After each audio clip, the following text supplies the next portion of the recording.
दोस्तों, मेरा नाम दिव्या है। मैं 19 साल की हूँ और खूबसूरत, गोरी चमक, लंबे घने बाल, कोमल होंठ, नसीली आँखें, चलने में नरमाहट और मुस्कान में सच्ची गर्माहट। बारिश ने खेतों की खुशबू उछाल दी थी। शाम का सुनहरा धुंधला आकाश धीरे धीरे तारों में बदल रहा था जब दिव्या कार से उतरी, स्कार्फ सीधा किया, गहरी सांस ली और फार्म हाउस की छोटी पगडंडी पर चल दी। विक्रम दरवाजे पर खड़े थे। उनकी आदत सी मुस्कान में एक तरह की परिपक्वता थी जो दिव्या को सुरक्षित महसूस कराती थी। वे शहर की हलचल से दूर एक शांत सी दुनिया में थे, जहां वक्त धीमा चलता है और बातें आसान हो जाती है। रात का खाना खुले आंगन पर परोसा गया। मिट्टी के खाने के स्वाद, ताजी सब्जियां और धीमी बातचीत। गर्म चाय की प्याली हाथ में लेते हुए दोनों ने बचपन, किताबों और उन सपनों पर बातें की जिनको वे अक्सर उम्र के शोर में जोड़ते रह जाते थे।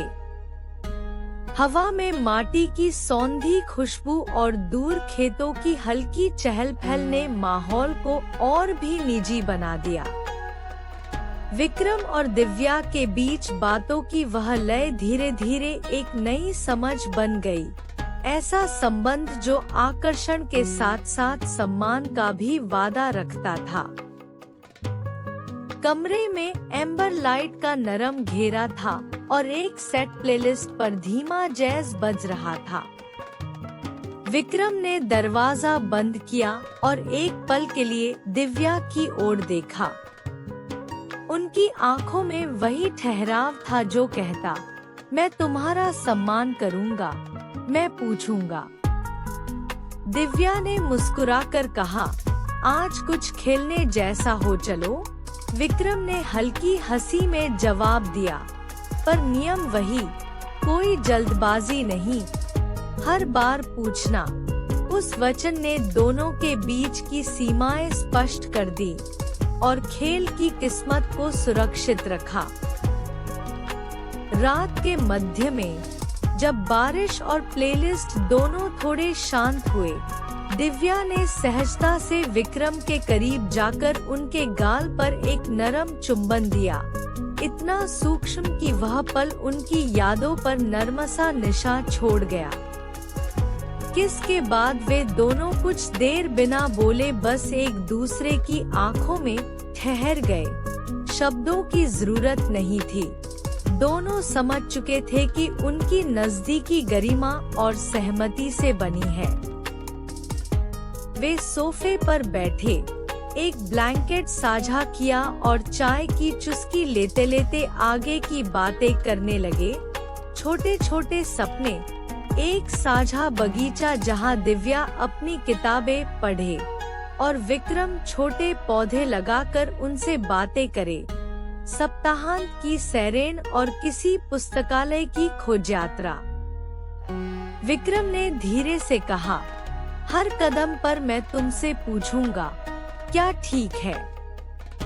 क्या आगे बढ़ना चाहिए? दिव्या ने उसकी हथेली पकड़ी और बोली, और मैं तभी हाँ कहूंगी जब मैं पूरे मन से चाहूँ। यह छोटा सा समझौता उनके रिश्ते को एक सुरक्षित आधार दे गया। सुबह की हल्की रोशनी जब खिड़की से आई, तो कमरे में एक शांत सुकून था। बाहर के खेतों से आती ताजी हवा और घर के छोटे छोटे कामों की आवाजें उस रात की मुलायम सी याद बनकर रह गई।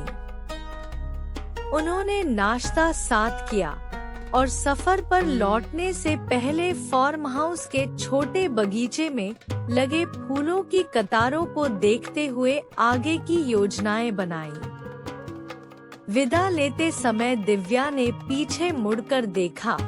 खिड़की में उनकी हंसी की परछाई अभी भी ताजा थी।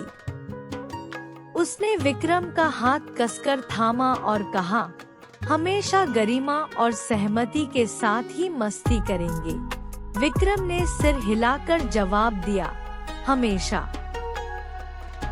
उनकी कहानी उस रात से और भी गहरी हो गई।